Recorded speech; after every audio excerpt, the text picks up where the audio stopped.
This news is funded by viewers like you. Please support our work at democracynow.org/give. Israel's claiming it sent ground troops into southern Lebanon, but Hezbollah and UN peacekeepers say the Israeli invasion has not yet begun.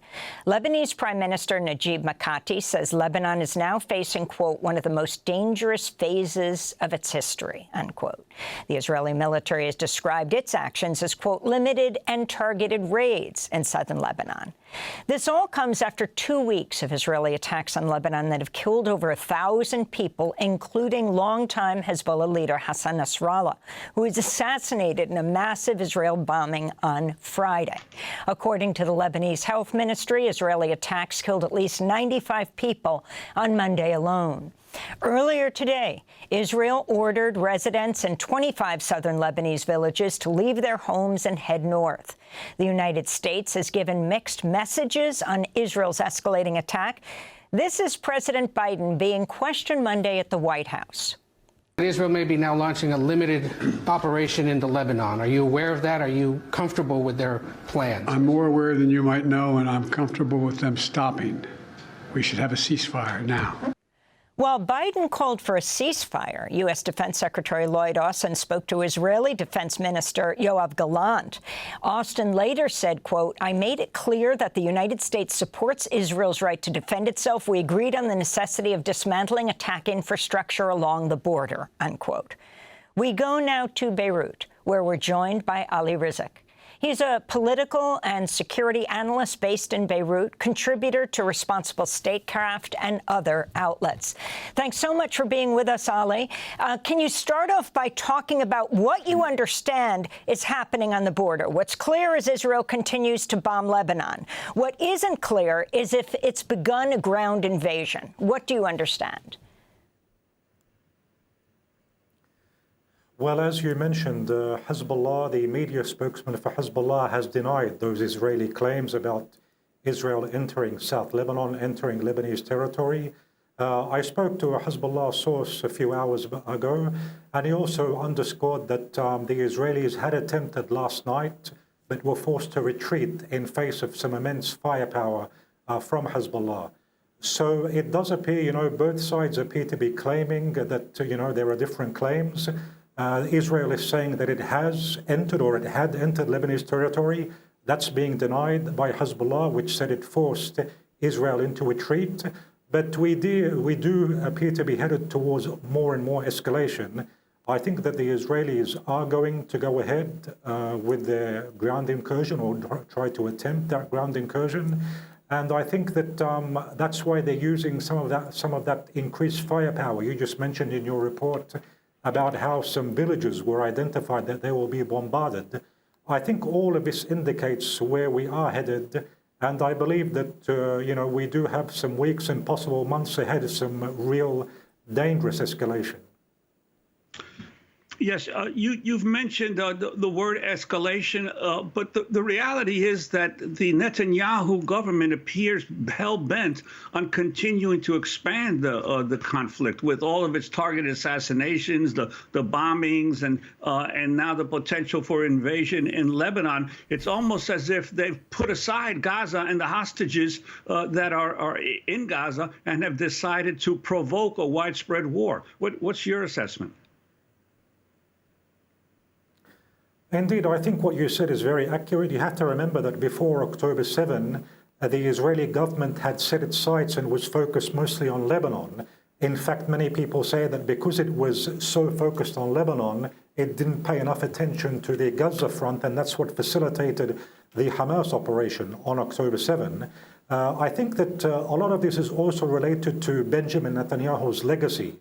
Benjamin Netanyahu, I think, wants to go down in history as the person who was able to successfully defeat the major enemy of Israel, the mortal enemy. You have to remember that it was Hezbollah, which many people believe defeated Israel back in 2006.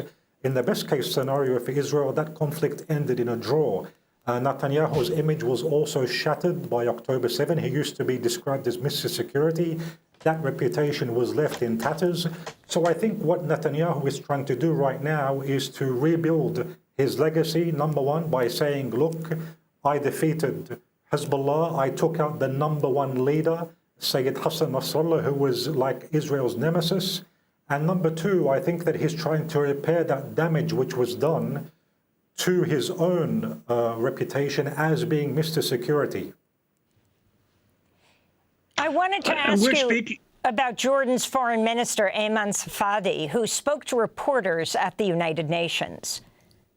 The Prime Minister came here today and said that Israel is surrounded by those who want to destroy it, an enemy. We're here, members of a Muslim Arab committee, mandated by 57 Arab and Muslim countries. And I can tell you here, very unequivocally, all of us are willing to, right now, guarantee the security of Israel in the context of Israel ending the occupation and allowing for the emergence of a Palestinian state, independent state, along the efforts that we all agree. He is creating that danger because he simply does not want the two-state solution. And if he does not want the two-state solution, can you ask Israeli officials, what is their end game? Other than just wars and wars and wars. I'm telling you, all of us in the Arab world here, we want a peace in which Israel lives in peace and security, accepted, normalized with all Arab countries in the context of ending the occupation, withdrawing from Arab territory, allowing for the emergence of an independent, sovereign Palestinian state on June 4, 1967, lines with occupied Jerusalem as capital. That is our narrative. That is, and we will guarantee Israel's security in that context. Can you ask Israelis what's their narrative other than I'm going to continue to go to war, I'm going to kill this and kill that and destroy this and that? The amount of damage that Israeli government has done, 30 years of efforts to convince people that peace is possible, this Israeli government killed it. The amount of dehumanization, hatred, bitterness will take generations to navigate through. So ultimately the question is, we want peace. And we've laid out a plan for peace. Ask any Israeli official, what is their plan for peace? You'll get nothing because they're only thinking of the first step. We're going to go destroy Gaza, inflame the West Bank, destroy Lebanon, and after that, they have no plan. We have a plan. We have no partner for peace in Israel. There is a partner for peace in the Arab world. So that's Jordan's foreign minister speaking Friday at the United Nations. Ali Rizk, if you can talk about his comments and also where Arab countries now stand on Israel's bombing of Lebanon, of Syria, and continued, of course, the attacks on Gaza. I think what we just heard is a clear example of how Israel is ultimately undermining U.S. interests in the Middle East. Here we have the foreign minister, a senior official in one of Washington's Middle East allies. And look at these statements saying that Netanyahu is not a partner for peace, that we're ready for peace. Netanyahu is doing this. Netanyahu wants more conflict. But as long as the United States continues to provide this support, this unconditional support for Israel, that is going to further disrupt, I think, the ties the U.S. enjoys with its Middle East allies, be it Jordan, Egypt, or other countries. So I think this just goes to show how costly that situation is. And I recall David Petraeus, the famous American general, he mentioned in 2010 that our outright support for Israel is doing damage in terms of our ties with the Arab moderate allies. Now, regarding your question about where these Arab countries stand when it comes to the Israeli escalation on the Gaza front and on the Lebanese front, look at the Saudi Crown Prince, Mohammed bin Salman. Look at what he said recently. He said that normalization now is off the table. Again, that brings me back to the issue of U.S. interests. I think one of the major areas of focus for the Biden administration is to reach a normalization between Saudi Arabia and Israel. But due to Benjamin Netanyahu's stubbornness and due to his extreme policies, he's made that virtually impossible, and hence he's disrupting the U.S. plans for the region. But, and what astonishes me, is that the United States is continuing with this full-fledged support for the Israeli side. As you mentioned earlier on, the Biden administration said, Biden said he wanted a ceasefire. Time is for a ceasefire in Lebanon. And then we had that about face in the Pentagon saying that we share or we support the Israeli goals when it comes to the southern Lebanese front. So we see the United States being dragged more and more, being manipulated by Netanyahu more and more. Unfortunately, I don't see a clear end in sight for this from now until the American elections. And do you see the potential for Netanyahu to keep the provocations up to force somehow or other Iran to respond and widen this war even further? I believe so, and I think that's why you're not seeing a very rash or very escalated reaction, be it from Iran or be it from Hezbollah itself. When I say escalatory action, I'm referring here to possible attacks on civilian areas, residential areas. I think that Netanyahu is waiting for an excuse in order to plunge the whole region into an all-out war.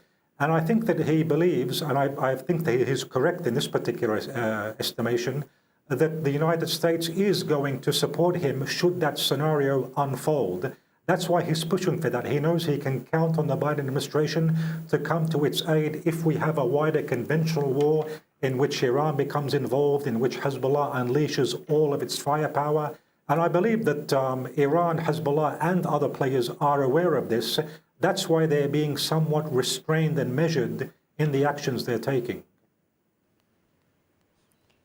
Ali, if you can talk about your own family in Lebanon, how are you dealing with all of this? Can you talk about what's happening in Beirut right now? First of all, in the operation which took out Sayyid Hassan Nasrallah, I was about 15 minutes walking distance away from the site of that explosion. I was here in 2006 for most of that war, but what I heard the other day is something completely different. The explosions, the sound of the explosion. I was there, by the way, with my two young daughters who were obviously, as you can imagine, very much in a state of shock, given what took place, given that we were rather close to that location. And many people are in a state of fear. In my own home, I live, fortunately, in a rather safe area, relatively in Beirut, on the outskirts of Beirut. And I have about maybe 7 or 8 guests in my home who have fled the areas which were subject to bombardment. There are many different, many other similar cases to mine, you know, people being forced to flee their homes, be it in southern Beirut or in southern Lebanon. And we're seeing the same approach, the same Israeli approach, the bombardment, which led to the displacement and immense suffering of civilians. We're seeing it repeated here at a certain scale in Lebanon as well. And also, this is not the first time that Israel has attacked Lebanon. Could you talk about the previous occupations and invasions and the impact that that has had on the Lebanese people?